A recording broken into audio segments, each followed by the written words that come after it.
cada ação, cada palavra, cada pensamento, tudo será julgado. Mas eu vos digo que de toda palavra ociosa que os homens disserem, hão de dar conta no dia do juízo. Mateus capítulo 12, versículo 36. Responsabilidade. Essa é a palavra que o Espírito Santo quer gravar profundamente no seu coração hoje. Responsabilidade. Responsabilidade com o que você fala, responsabilidade com o que você pensa, responsabilidade com o que você faz. Vivemos em um mundo onde muitos querem direitos, mas poucos querem assumir responsabilidades. Porém, diante de Deus, cada respiração nossa é uma semente eterna e cada atitude, palavra ou pensamento será lembrado diante do trono do Senhor. Jesus disse em Mateus capítulo 12, versículo 36, algo que deveria estremecer a nossa alma. Mas eu vos digo que de toda palavra ociosa que os homens disserem, hão de dar conta no dia do juízo. Perceba, ele não disse algumas palavras ou apenas as palavras importantes. Ele disse de toda palavra ociosa. Isso significa que até aquilo que falamos sem pensar, até aquilo que soltamos em um momento de ira ou de descuido, está registrado diante de Deus. A mensagem de hoje não é para massagear o ego. É uma mensagem que vem como flecha direta ao coração. Talvez você esteja vivendo sua vida sem pensar que existe um registro celestial das suas ações. Talvez você até se considere uma boa pessoa, mas a palavra de Deus não mede bondade pelos padrões humanos, e sim pela santidade de Cristo em nós. O apóstolo Paulo declara em Romanos capítulo 14, versículo 12, de maneira que cada um de nós dará conta de si mesmo a Deus. Não são seus pais, não é seu pastor, não é seu amigo que dará conta da sua vida, é você. Cada ação escondida, cada pensamento secreto, cada palavra lançada no ar, tudo será trazido à luz diante do Deus que tudo vê. E aqui está o primeiro ponto que você precisa guardar. A vida cristã não é apenas sobre aquilo que fazemos em público, mas principalmente sobre aquilo que fazemos no oculto. Quando você pensa que ninguém está vendo, Deus vê. Quando você acredita que ninguém vai ouvir, Deus ouve. Quando você imagina que ninguém vai descobrir, Deus sabe. Jesus não falou em vão. Se ele nos alertou que cada palavra ociosa será julgada, é porque o Senhor deseja nos despertar para uma vida de responsabilidade espiritual.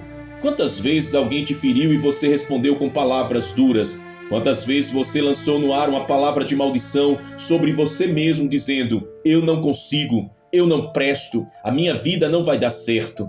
Quantas vezes você olhou para alguém e pensou mal, mesmo sem falar nada? Amado, Deus está vendo. E aqui está o ponto central. Não se trata apenas de julgamento, mas de propósito. Deus nos criou para sermos reflexo da sua glória. Cada palavra nossa deve ser como fonte de vida, cada ação como testemunho de fé e cada pensamento como um altar de adoração. Se hoje você estivesse diante do trono branco e o livro da sua vida fosse aberto, o que estaria escrito sobre suas palavras, ações e pensamentos?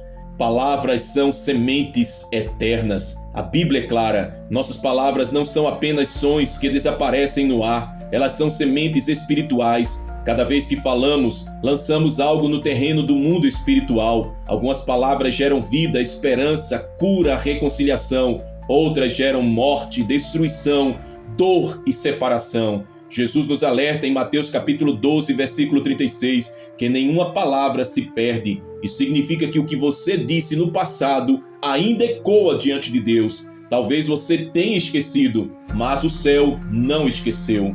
Por isso precisamos entender que a língua é uma arma poderosa. Tiago, em sua carta, faz uma comparação impressionante. Assim também a língua é um pequeno membro e gloria-se de grandes coisas. Vede quão grande bosque um pequeno fogo incendeia. Tiago capítulo 3, versículo 5. Ou seja, basta uma palavra para acender um incêndio de proporções imensas. Quantos relacionamentos já foram destruídos por uma palavra maldita? Quantas pessoas carregam feridas profundas por algo que ouviram anos atrás? As palavras de bênção de Isaac sobre Jacó. Gênesis capítulo 27. Quando Jacó, ainda enganando, recebeu a bênção de Isaac, mesmo que depois o engano tenha sido descoberto, a palavra liberada não pôde ser retirada. Isaac declarou: eu o abençoei e ele será abençoado. Isso mostra que palavras têm efeito irrevogável no mundo espiritual. As palavras de Davi contra Golias, em 1 Samuel capítulo 17. Antes de lançar a pedra, Davi lançou palavras: hoje mesmo o Senhor te entregará na minha mão. Versículo 46. Foi a declaração profética que abriu o caminho para a vitória. As palavras de Pedro em Pentecostes, Atos capítulo 2. 3.000 pessoas se converteram porque Pedro abriu a boca cheio do Espírito Santo. Isso prova que quando falamos inspirados por Deus, nossas palavras quebram correntes, transformam destinos e mudam histórias. Agora compare esses exemplos de vida com as palavras de destruição. As palavras da mulher de Jó: amaldiçoa Deus e morre. Jó capítulo 2, versículo 9. As palavras de murmuração do povo no deserto: elas os impediram de entrar na terra prometida. Números capítulo 14, versículos do 26 ao 30. Você percebe? Cada palavra pesa no mundo espiritual. A contabilidade celestial. Jesus disse que toda palavra ociosa será julgada. Isso quer dizer que há uma contabilidade no céu. Não é apenas o que fazemos, mas também o que falamos. Quando você edifica alguém, o céu registra. Quando você amaldiçoa alguém, o céu registra. Quando você declara fé, o céu registra. Quando você declara derrota, o céu também registra. Esse registro não é para nos condenar, mas para nos lembrar de que Deus nos deu responsabilidade sobre aquilo que sai da nossa boca. A necessidade de vigilância. O salmista entendeu isso e clamou: põe ao Senhor um guarda à minha boca, guarda a porta dos meus lábios. Salmo 141, verso 3. Ele sabia que um descuido na fala poderia gerar tragédia. Quantos casamentos já foram arruinados por uma palavra dita na hora errada? Quantos filhos se afastaram de seus pais porque nunca ouviram palavras de amor e encorajamento?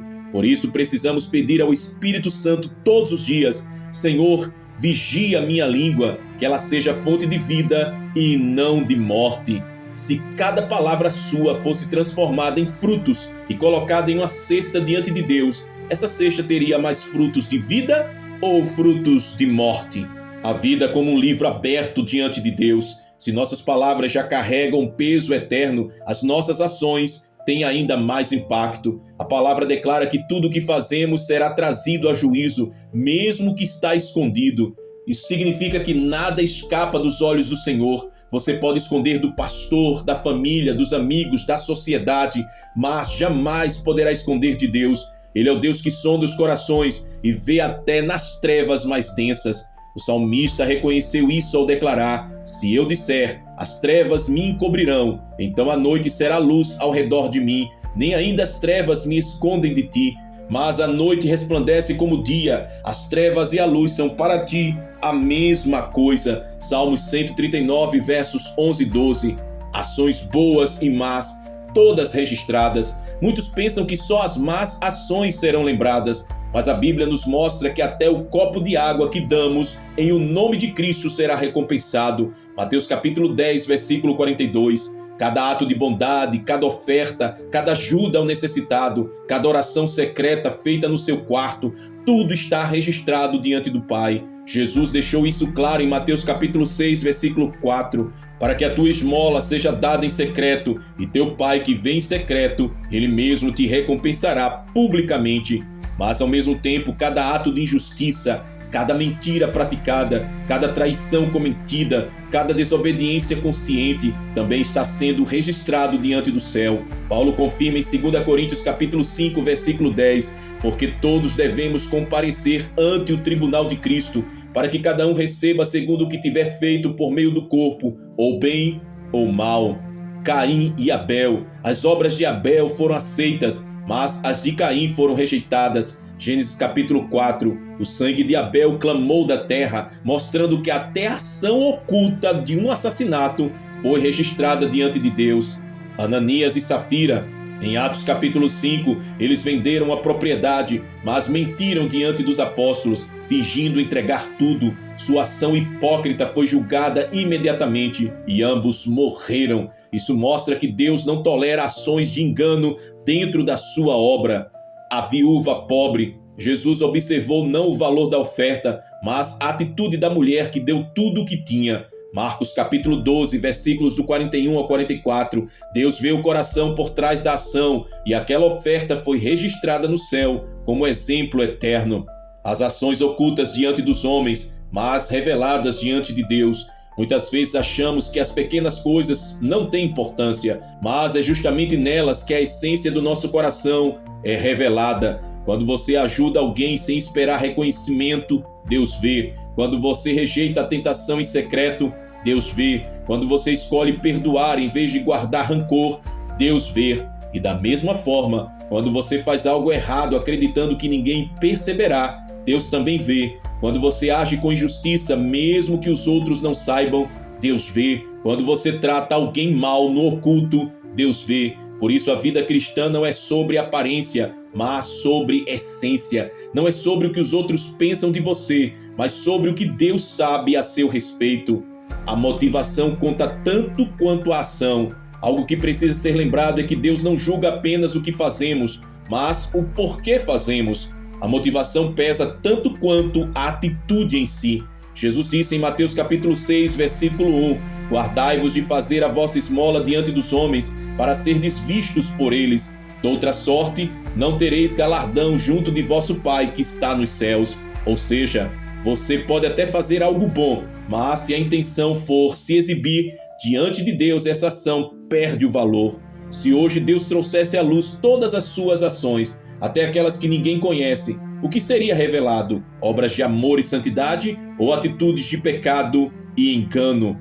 Deus conhece até os pensamentos mais secretos. Se palavras e ações já têm peso eterno, o que dizer dos pensamentos? Muitas vezes imaginamos que só seremos julgados pelo que fazemos ou falamos, mas a palavra nos mostra que Deus sonda até as intenções mais escondidas do coração. Você pode até enganar todos à sua volta, mas nunca enganará o Senhor. Ele lê sua mente como um livro aberto. O salmista declarou: Tu conheces o meu assentar e o meu levantar, de longe entendes o meu pensamento. Salmos 139, verso 2. E significa que não existe um único pensamento, um único devaneio, uma única imaginação que escape do olhar do Senhor. O campo de batalha da mente. É por isso que a mente é o maior campo de batalha espiritual. Antes de pecar em ações ou palavras, primeiro o pecado nasce como um pensamento. O adultério começa como um pensamento. O roubo começa como um pensamento. A mentira começa como um pensamento. E o ódio também começa como um pensamento. Jesus deixou isso claro no Sermão do Monte quando disse: Eu, porém, vos digo que qualquer que atentar numa mulher para cobiçar, já em seu coração cometeu adultério com ela. Mateus capítulo 5, versículo 28. Ou seja, para Deus o pensamento já tem peso de ação. O chamado à renovação da mente. O apóstolo Paulo nos exorta em Romanos capítulo 12, versículo 2: E não vos conformeis com este mundo, mas transformai-vos pela renovação da vossa mente, para que experimenteis qual seja a boa, agradável e perfeita vontade de Deus. É impossível viver uma vida de vitória em Cristo sem permitir que o Espírito Santo renove os nossos pensamentos diariamente. Quando você enche sua mente da palavra, pensamentos de fé ocupam seu coração. Quando você enche a sua mente do mundo, pensamentos de derrota e pecado te dominam. Por isso precisamos vigiar os pensamentos, rejeitar as setas malignas e manter a nossa mente cativa à obediência de Cristo. 2 Coríntios capítulo 10, versículo 5. Meu amado irmão, minha preciosa irmã, chegamos ao clímax dessa mensagem. Jesus nos lembra que cada palavra, cada ação e cada pensamento será julgado. Isso não é para nos paralisar de medo, mas para nos levar ao arrependimento e à santidade. Hoje o Senhor te chama para uma vida de responsabilidade espiritual. Ele está te convidando a examinar a sua vida. O que você tem falado? Palavras de vida ou de morte? O que você tem feito? Obras de luz ou obras das trevas? O que você tem pensado? Pensamentos de santidade ou de pecado? A boa notícia é que em Cristo há perdão, restauração e nova chance. O sangue de Jesus apaga o registro do pecado e escreve uma nova história para você. Hoje, diante desta palavra, o Senhor te chama a se levantar, a se arrepender, a se posicionar e a decidir viver com palavras de vida, ações de justiça e pensamentos de santidade. Receba esta palavra como flecha em seu coração, que ela quebre cadeias, destrua fortalezas de pecado e reacenda em você o desejo ardente de continuar a caminhada rumo à vitória em Cristo. Se você sentiu o Espírito Santo falar contigo, coloque agora a sua vida diante do Senhor e diga: Senhor, quero que minhas palavras, minhas ações e meus pensamentos sejam puros diante de ti. Lava-me com teu sangue e renova a minha mente. Eu quero viver em santidade até o dia em que eu estiver diante do teu trono. Meu amado irmão, minha preciosa irmã, se essa mensagem falou ao seu coração, eu te convido a se inscrever aqui em nosso canal À Volta, curtir, comentar e compartilhar esse vídeo para que mais vidas sejam alcançadas pelo poder da palavra. Deixe também o seu pedido de oração nos comentários. Nós estaremos lendo um por um e apresentando diante do Pai em intercessão. Creia, o Senhor se importa com você e vai responder ao clamor da sua alma. E juntos vamos declarar com fé e poder: só Jesus é o Senhor. Maranata, ora vem, Senhor Jesus. E a graça do Senhor Jesus Cristo, o amor de Deus Pai e a comunhão do Deus Espírito Santo sejam com todos vós, hoje e para todo sempre. Amém. Que Deus te abençoe. Que reine Jesus Cristo soberano em teu coração, em tua vida e em tua família, em nome de Jesus. Maranata, ora vem, Senhor Jesus. Cristo te chama da escuridão.